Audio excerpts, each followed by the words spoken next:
politik yang memang sejatinya adalah sebagai penyambung, sebagai agregator, sebagai artikulasi dari kepentingan warga masyarakat, penyambung atau memperjuangkan aspirasi masyarakat. Itu betul-betul terefleksikan dengan baik ketika postur partai politik itu sehat, aspiratif, dan independen. Kedaulatan partai politik inilah yang sebenarnya kita dorong dalam proses tumbuhnya demokrasi yang baik dan sehat. Benar partai politik tidak berdaulat, Bung Habib? Pertama, saya ingin mengajukan pertanyaan. Jadi boleh kan saya silakan menjawab dengan pertanyaan. Ya, namanya pertanyaan kontrario. Ya. Kalau tadi dikatakan, apakah ada partai politik yang tidak tersandra? Bolehkah saya bertanya sebaliknya? Adakah partai politik yang tersandra?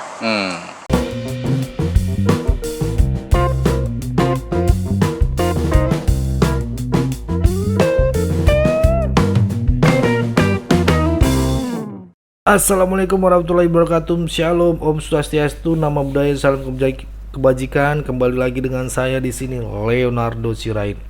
Ya, di kesempatan kali ini kita mau membahas satu video tentang detik-detik jubir Anies Baswedan ditertawakan host Kompas TV, teman-teman, sampai bilang Abah ini Abah Imam Mahdi gitu ya.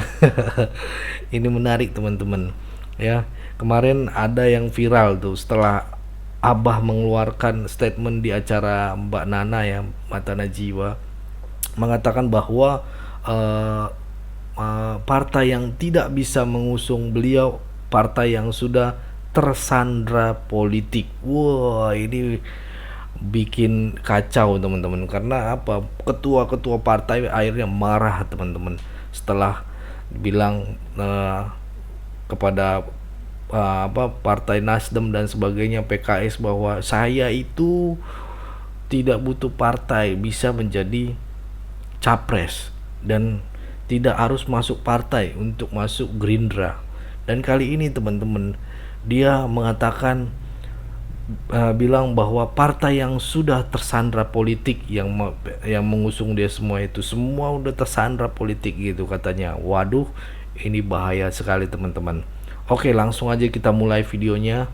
Ini ada debat ya, debat yang sangat tentunya menarik, teman-teman, karena ada jubirnya Abah nih, dan tentunya ada juga Bung Habibur Rahman ya, dan tentunya ada juga Bung Adi ya, Bung Adi.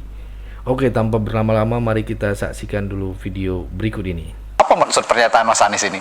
Ya, jadi yang pertama kan Mas Anies membuat sebuah pertanyaan. Pertanyaan terkait dengan tadi. Ya. Apakah memang soal partai-partai yang tersandra itu? Yang kedua, Mas Anies kan terlibat dalam perbincangan-perbincangan level elit, level pimpinan, dan tentunya sebagaimana yang disampaikan bahwa ya banyak keterbukaan yang juga diterima oleh Mas Anies. Dan kita tahu bahwa memang banyak yang mengulas juga soal bagaimana terkait dengan partai-partai, fenomena partai-partai politik saat ini. Dan yang ketiga ini juga sebenarnya adalah harapan kita ke depan adalah bagaimana agar partai politik ini tumbuh sehat. Kalau partai politik ini tumbuh sehat, artinya bahwa proses pengambilan kebijakan lebih independen. Yang kedua, dinamika partai politik lebih kondusif. Dan yang ketiga, platform perjuangan partai itu menjadi bagian utama sandaran dalam pengambilan keputusan politik partai.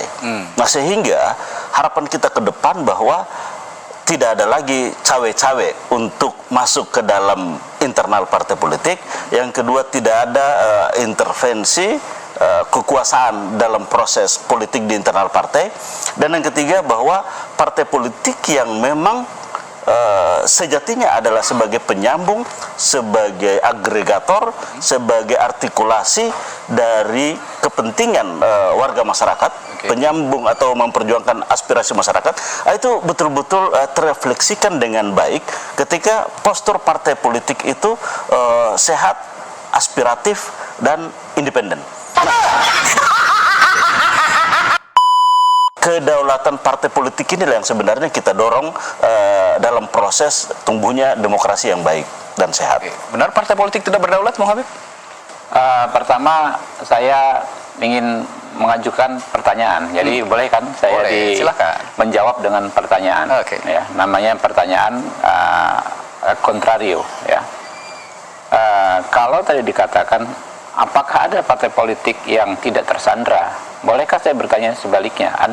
Adakah partai politik yang tersandra? Ya, kan? Sebetulnya kan pertanyaan yang paling normal dan dalam konteks hukum ya, kalau soal tuduhan, justru apakah ada partai politik yang tersandra?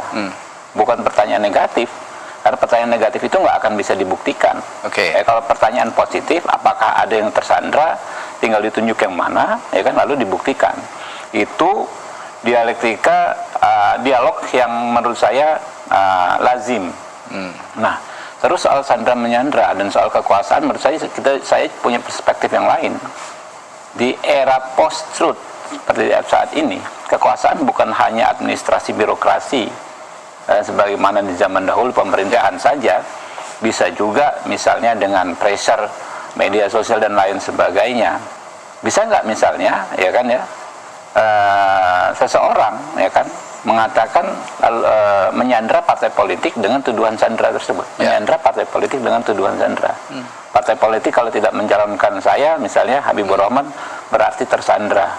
Saya memaksa partai politik, kamu kalau tidak ingin dikatakan tersandra kekuasaan, kamu calonkan Habibur Rahman dong. Bisa nggak dengan seperti itu? Ya bisa saja. Jadi logikanya dibalik gitu ya? Seperti berulang kali kalau Pak Prabowo sampaikan, silahkan rakyat yang menilai. Saya nggak salahkan Pak Anies ya, kemudian termasuk Bang Sarin punya pendapat, tapi saya punya sudut pandang yang berbeda. Ya, nanti silahkan rakyat yang menilai yang mana yang tepat. Tapi itu kan hanya secuplik ya dari narasi besar yang disampaikan Pak Anies. Ya, kalau narasi besar yang disampaikan Pak Anies saya setuju. Ya, terlepas soal siapa tersandra, siapa menyandra siapa. Oke, kita bisa berbeda pendapat dengan Pak Sarin, tapi narasi besar yang saya tadi katakan tadi dan barusan disampaikan oleh Pak Sarin bahwa ke depan ya kita ingin partai sistem politik yang sehat, lebih sehat ya. Sekarang sebenarnya sistem politik kita menurut saya sudah cukup baik. Kita menjamin seseorang bisa maju pilkada dalam konteks pilkada ya, dari 3 jalur berbeda. Pertama lewat jalur partai politik, Anda bisa masuk dulu, komunikasi, membangun ini partai politik di parlemen ya, membangun komunikasi yang baik, kemudian bisa partai politik non parlemen, udah diakui kemarin putusan MK, ya kan ya, bisa juga jalur perseorangan yang sudah lama diatur. Nah, sebetulnya kan jalannya nggak ada jalan buntu ini dalam konteks demokrasi di pilkada untuk pencalonan ya, untuk kandidasi nggak ada jalan buntu. Silakan dipilih yang mana. Tinggal memang soal bagaimana partai politik lebih demokratis dan lain sebagainya, itu PR kita bersama. Ya. Kalau melihat misalnya ya situasi saat ini kurang demokratis, partai-partai politik kurang demokratis ya. Ya sudah benar strategi yang disampaikan Pak Anies, isyaratnya bahwa beliau akan mendirikan partai baru. Hal yang sama dilakukan Pak Prabowo hampir 16 tahun yang lalu. Ini 2024, kita dirikan Partai Gerindra itu 2009, ya kan ya.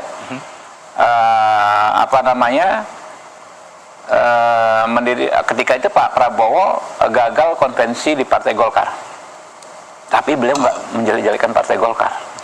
Langsung berbuat mendirikan partai baru. Tidak demokrat, bahkan tetap menjalin hubungan baik dengan Partai Golkar. Beliau mendirikan Partai Gerindra mulai dari hanya mungkin 26 kursi di DPR RI waktu itu, kemudian melonjak jadi 74, 78, sekarang 86 kursi. Berproses, dan Pak Prabowo ya mulai ikut konvensi Golkar, ya kan? Kemudian pemilu sebagai wapres, pemilu sebagai capres 2 kali, terakhir baru bisa mencapai posisi. Dan saya melihat ya Pak Anies ini sosok muda, punya idealisme ya. Masa depan politiknya ini masih amat panjang. Saya kalau saya sebagai sahabat ya, dan Pak Sarin juga, kalau boleh sampaikan sedikit saran ya, hindari terlalu lama terjebak pada hal-hal yang terlalu gimmick begitu, sandra menyandra. mainkan narasi besarnya Pak Anies ini. Dia ingin bikin partai yang bagus, yang baru, yang reformatif, yang lebih demokratis dan lain sebagainya. Saya pikir peluang Pak Anies sangat besar. Nah, ini saya kembali tertarik dengan pernyataannya Bung Habib. Tidak ada jalan buntu sebenarnya Bung Syahrin untuk menempuh jalur politik, terutama untuk pencalonan di pilkada. Kalau memang sejak awal Mas Anies menilai partai politik itu tersandra, tapi kan masih ada jalur independen, masih ada jalur lain. Kenapa jalan ini tidak ditempuh sejak awal? Ya, jadi gini Bung, memang kita tahu bahwa proses saat itu setelah Pilpres, terus ada proses di Mahkamah Konstitusi, kurang lebih sampai dengan April, dan proses untuk independen sekitar Mei. Jadi desakan pada saat itu memang menyelesaikan proses hukum di Mahkamah Konstitusi. Nah, yang pertama adalah rentang waktu relatif satu singkat. Yang kedua, bahwa partai politik saat itu melihat bahwa aspirasi dan panggilan kan setelah itu baru muncul, bahwa kebutuhan terhadap Anies untuk bertugas kembali di Jakarta kan setelah itu. Ada dukungan dari tiap-tiap kecamatan, setelah itu ada aspirasi dari tingkat wilayah maupun daerah dari partai politik. Kan kita tahu bahwa ada 4 partai yang telah menyatakan itu.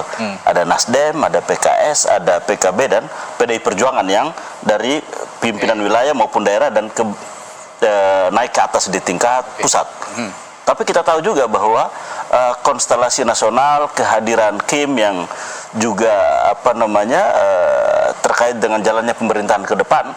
Nah, ini faktor-faktor yang juga mempengaruhi keputusan di internal partai politik. Nah, bagi Mas Anies itu tidak perlu ada yang disesali, bahwa keterlibatan untuk bangsa dan negara bisa di dalam pemerintahan, bisa juga di luar pemerintahan. Dan satu hal lagi, bahwa kita tahu yang sedang dirumuskan, yang sedang ditakar saat ini adalah bagaimana membangun satu kekuatan politik baru untuk bisa menjadi bagian yang ikut membangun partisipasi politik secara demokratis di konteks ke depan.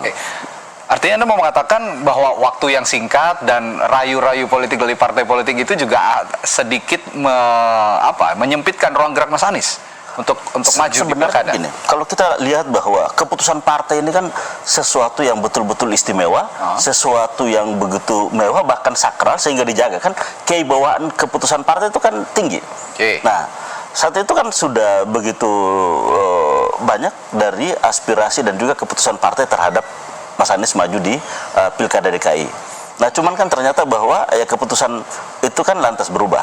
Nah, pimpinan-pimpinan partai kan secara tentunya pertemuan-pertemuan secara privat kan menyampaikan apa adanya tentang kondisi dan dinamika yang dihadapi kepada Mas Anies, sehingga Mas Anies tentunya punya kesimpulan sendiri terkait dengan itu.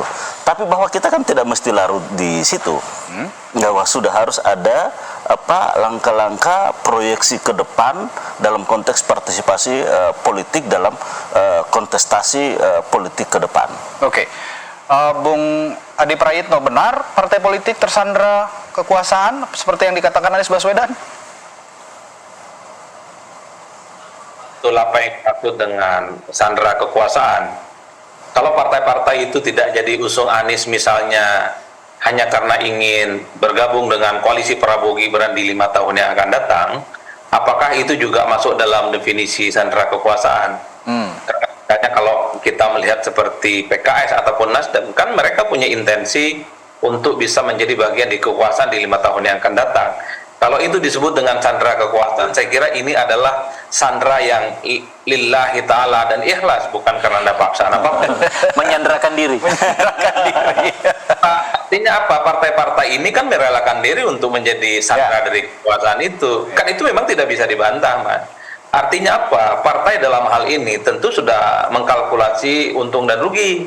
Bagi mereka untungnya juga usung Anies di Jakarta. Kalaupun toh menang ya paling mainnya di Jakarta, tapi tidak di level nasional untuk di 5 tahun yang akan datang. Nah, yang kedua, apakah yang disebut dengan sandra kekuasaan itu misalnya takut misalnya tiba-tiba ketua umum partainya itu mengundurkan diri seperti Golkar misalnya. Tapi itu akan terjadi pada siapa? Rasa-rasanya PKS, kemudian Nasdem dan PKB aman-aman saja dalam konteks itu. Itu yang saya kira apa definisi kekuasaan, atau misalnya atau PDI gitu kan, tidak mungkin ketua umumnya mengundurkan diri. Atau yang disebut dengan sandera kekuasaan itu tiba-tiba misalnya ada partai tandingan, entah itu Munaslup, entah itu KLB, entah itu Munas luar biasa dan seterusnya. Rasa-rasanya di Nasdem, PDIP, kemudian PKS, termasuk PKB sekalipun, sekalipun ada isu terkait dengan KLB, per hari ini juga tidak terjadi, Mas.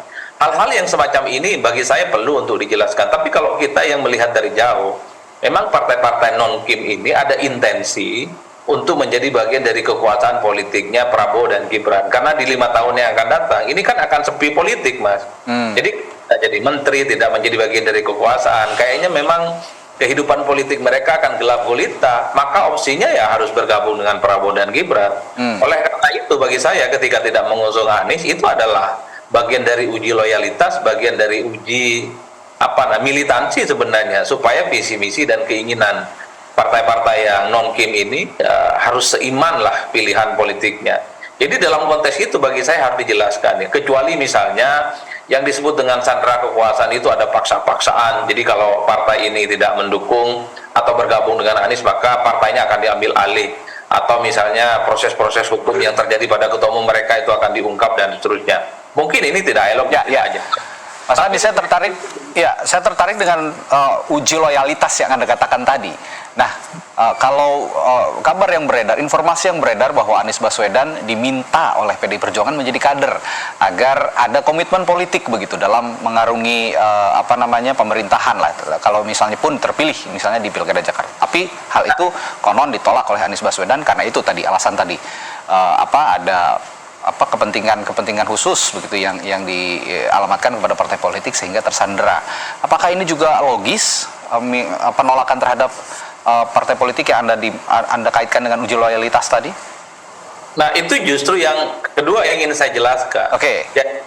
Jadi sebenarnya Anies dan para pendukungnya jangan pernah mengutuk partai politik. Anies ini bukan kader partai. Kalau PDIP tidak mau usung Anies, jangan salahkan PDIP.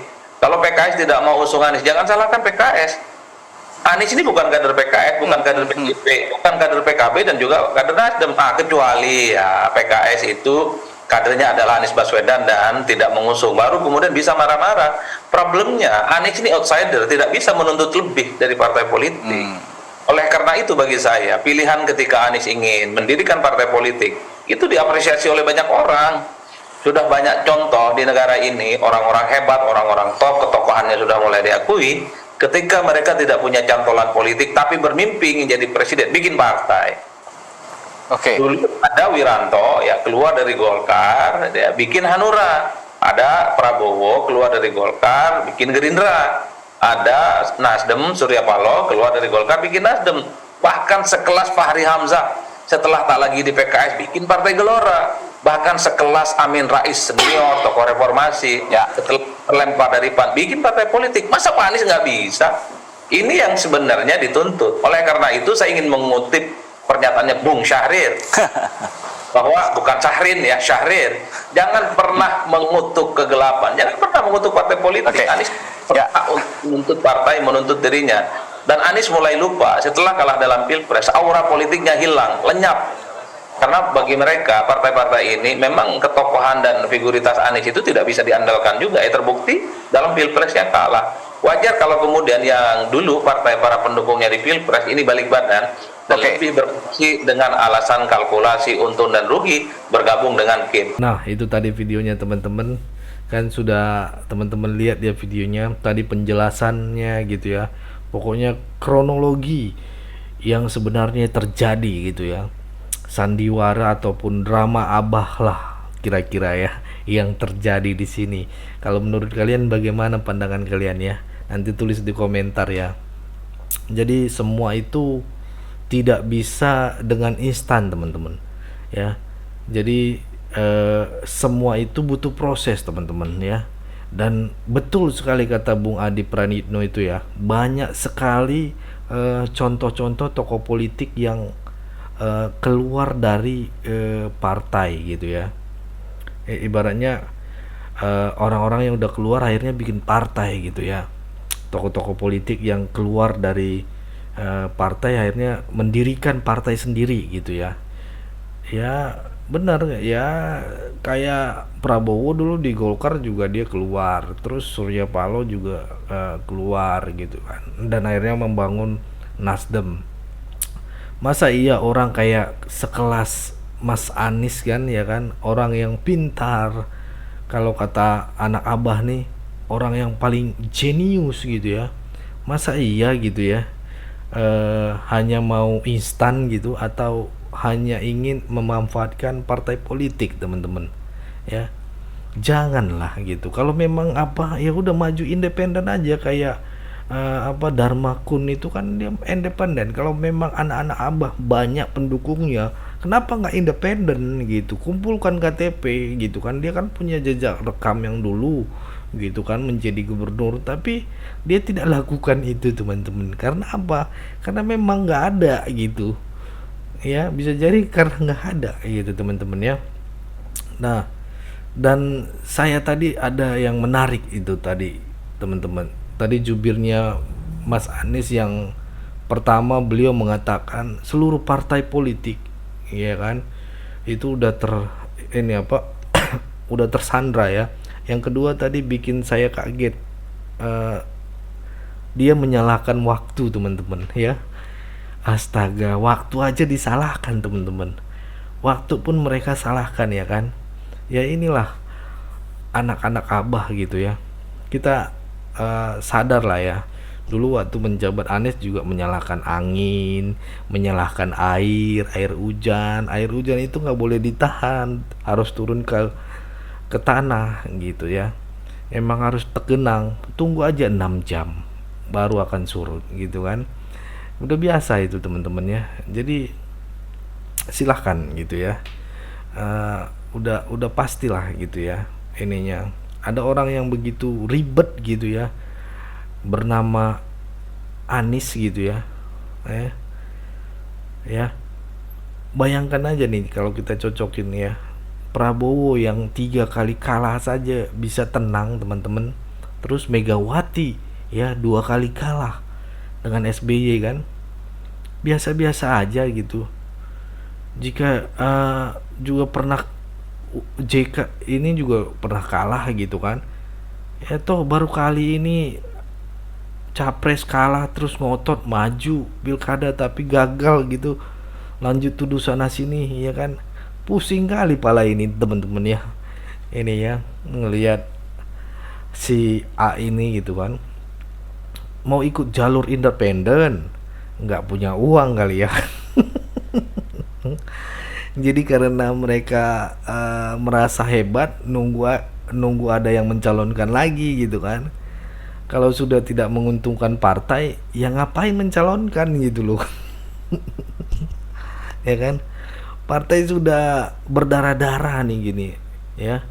Anies mau enaknya aja gitu loh.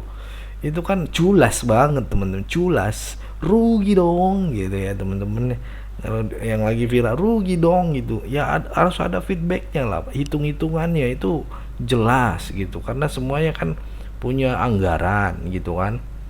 Pokoknya yang memang kalau sakit hati, rasa-rasanya itu seperti ini, teman-teman, membabi buta. Ya kan, menyalahkan semua orang ya kan, tak tentu arah gitu ya, tanpa fakta dan tanpa bukti. Ini mungkin justru mabuk jilid 2 terulang kembali, teman-teman. Gimana menurut kalian? Komen nanti ya, teman-teman. Gak punya partai saja sibuk jadi pemimpin gitu loh. Kalah fitnah sana, fitnah sini ya kan. Ya, kalau menurut saya dia ini sumber kerusuhan di Indonesia, teman-teman ya. Dulu nggak ada rusuh-rusuh gitu, nggak ada demo-demo, apalagi berjilid-jilid gitu ya, teman-teman ya. Yang tidak ada tepat sasaran lah gitu, dan tidak terbukti apa yang ditemukan gitu ya. Lebih baik Anies ini, kalau ada kemarin teman bilang, lebih baik kalangan anak abah ini biar nggak brutal gitu kan, dideportasi aja katanya. Itu lebih baik, teman-teman. Astaga, kita diskusi kemarin ya Bang, udah di deportasi aja itu. Ya kan? Kalau sudah nggak didukung gitu, ataupun nggak diajak teman-teman ya, ininya, ya berarti nggak dicalonkan gitu. Udah duduk diam aja gitu loh. Nggak usah nyenggol sana nyenggol sini ataupun bikin fitnah gitu ya. Ya, tidak usah cari-cari kesalahan orang lain gitu loh. Tidak usah memfitnah yang karena belum tentu benar gitu ya, yang dia sampaikan itu gitu ya.